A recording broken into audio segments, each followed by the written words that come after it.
Live from Arkansas' streaming news leader, this is THV 11 Morning News at 7 on THV 11 Plus.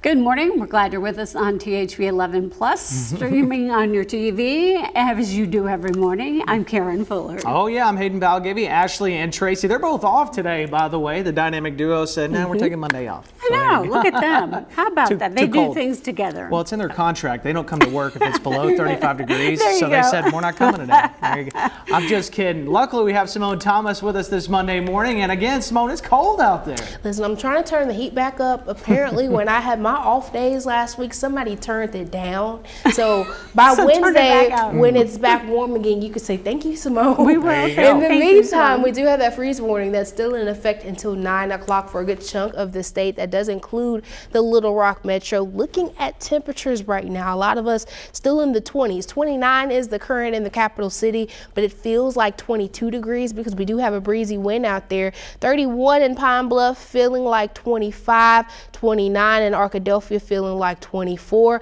Up to our Northern Mountain home, bless your heart, 24, feeling like 18 degrees. Now the bright side is we warm up a little bit today. The downside is not by much. We'll get up to the 40s, but when you factor in that breezy wind that I just mentioned, it's going to feel a little bit cooler. I'll tell you more about the rest of the week and the warm up that is on the way in your 7-day outlook. In the meantime, we're going to shift gears to traffic. Luckily, doesn't look like we have anything of note to report. This is I-30 and Bryant. Quite a few people on the roadways making that morning commute. We're going to see more people on the roadways. Hopefully, everybody's taking it easy on this Monday morning. It's too cold to be on the side of the road waiting on law enforcement for an accident. So if you can hear me, give yourself some extra time to take it easy this morning. And if anything changes, we'll have those updates right here. Thank you, Simone. We begin with a breaking update, day 41 of the government shutdown, and finally a sign of progress in Washington. The Senate just advanced a short-term funding bill that could reopen the government this week. 8 Democrats joining Republicans late last night. The first real breakthrough after weeks of gridlock. The plan would extend funding through January while lawmakers work out a longer deal. It's the strongest sign yet that both sides are ready to end this standoff. CBS News correspondent Bradley Blackburn has more. The motion upon reconsideration is agreed to. The Senate approved a first step to push through legislation that could end the longest government shutdown in U.S. history after a group of mostly moderate Democrats made a deal with Republicans. The Senate and House still need to approve the full measure. All of us, Republicans and Democrats, who support this bill know that the time to act is now. Democrats had demanded any funding package include expiring health care subsidies. The deal grants them a vote next month on extending the tax credits. This was the only deal on the table. It was our best chance to reopen the government. The agreement comes after the Supreme Court issued an emergency order late Friday, halting the payout of full SNAP benefits. 42 million Americans used the Supplemental Nutrition Assistance Program to buy food. There were long lines over the weekend in Southern California at a distribution site for the LA Regional Food Bank, and major concerns for those in need in the Boston area. At the end of the day, they are people who are seniors and veterans and families with children and working families that really are just looking for some answers. Adding to the shutdown chaos, air travelers are coping with massive disruptions as the FAA ordered airlines to cut flights at the nation's busiest airports. We need to figure it out as a country. Get it together. A compromise was reached in this case, but it's not a done deal just yet. Bradley Blackburn, CBS News, New York. Democrats had voted no 14 times to reopen the government until this deal was negotiated. If approved, it would also reverse the layoffs of government employees during the shutdown. Here at home, Governor Sanders is directing another $500,000 to Arkansas Food Bank Networks. This follows her announcement last month delivering the same amount with a promise to reassess weekly if the shutdown continues. The additional funding comes from the state's restricted reserve. So today, the Arkansas Hunger Relief Alliance will distribute the money to 6 Feeding America food groups across Arkansas, prioritizing the areas with the highest SNAP recipients. THV 11 is stepping up to help Arkansans through this shutdown. We're teaming up with Kroger and the Arkansas Food Bank for our Turkey and Sides Drive. Join us Thursday, November 13th this week at the Kroger on McCain in North Little Rock. Hayden will be there in the morning. We'll be collecting food and donations all day to help Arkansas families put meals on the table. And remember, every little bit, big or small, helps. North Little Rock police are investigating after a woman was found shot inside a home over the weekend. Officers were called to the 3100 block of Magnolia Street just before 5:30 Saturday morning and found the woman with at least one gunshot wound. She was taken to a hospital where she later died. Police haven't released her name yet, and the investigation is still ongoing. Now, anyone with any information urged to contact the NLRPD tip line at 501-680-8439, and you can remain anonymous. Meanwhile, Little Rock police are investigating a deadly shooting. Officers were called to the 4000 block of West Markham around 5:30 Saturday morning. When they arrived, they found 30-year-old William Pritchard unresponsive.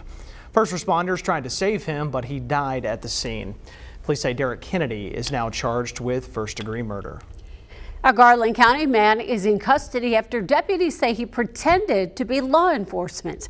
Deputies say the 77-year-old was driving a Toyota truck along Highway 270 with blue flashing lights, trying to pull over other drivers. Investigators later found that truck loaded with police-style gear, things like lights, a siren, a dash camera, even a badge hanging from the mirror. He's now charged with second-degree criminal impersonation, and the truck has been seized as evidence. Well, the cold has moved in for a little bit, so now it's the perfect time to make sure your car is ready. Checking those tires, brakes, and battery can not only keep you safe, but also extend the life of your vehicle. It is a simple step that could save you money and headaches when the temperature drops. Big money, too. THV 11's Catherine Rowley has some practical tips to keep your car ready while the freeze warning is in effect. Whenever the temperature drops below 30 degrees, tires will lose some type of pressure, and that's all due to temperature change and so forth. So it's best to get those tires topped off properly before those cold snaps hit. D. Coleman owns Coleman & Son Automotive, and with temperatures changing, checking the key parts of your car can help keep the car running. Well, batteries normally have a 3 to 4 year shelf life, and if your battery hadn't been replaced within the last 3 to 4 years, it's best to go ahead and get on top of that and replace it before it goes dead. Checking the fluids that keep your car running is also key to keeping you on the road. Making sure we have proper antifreeze levels and oil levels are so important. You want to make sure you got proper antifreeze in that vehicle. That way you don't ruin the engine and have to spend unnecessary monies. Replacing an engine in a car can cost upwards of $8,000 if you don't take care of your vehicle. That's why being proactive in the care of your car is key. For a $100 oil change, it's just a lot cheaper to maintain that vehicle versus neglecting it and letting it go. And don't forget to listen to your car as the weather changes. So if it's a slow start or if it's a tick, tick, tick when it starts up, these are warning signs, and things like leaking coolant or smoke coming from up under the hood, that gives you a heads up of getting it to your local mechanic to get it checked out. In Little Rock, Catherine Rowley, THV 11 News. Taking steps now can save a costly trip to the mechanic, and experts say when temperatures drop, let your car warm up a minute or two before driving. If you ever need to check or fill your tires, you can find the correct pressure information on the driver's side door panel.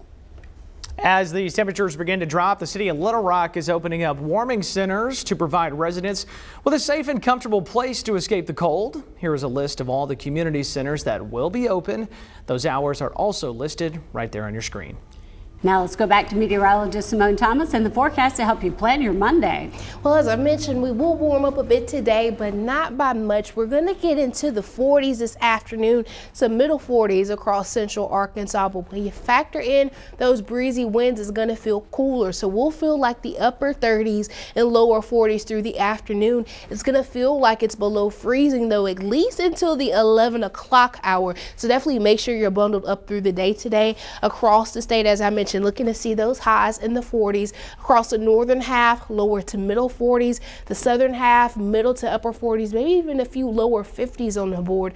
Generally speaking, this is below what's considered the average for this time of year, but things do start to warm up later on in the week. I'll tell you how soon that's coming in that 7-day outlook. Holiday prices are up, but Americans are still opening their wallets. Next, how shoppers are budgeting carefully while still finding ways to treat their families. Hey, it's 7:10. We got a live traffic update. I like that green we're seeing all around central Arkansas. You can see a little bit of backup on West Cantrell over in West Pulaski County, probably Highway 10 area.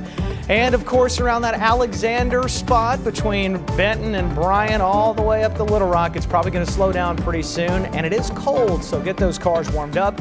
Make sure you're good to go. We're going to have another traffic update in just a little bit on THV 11 Plus.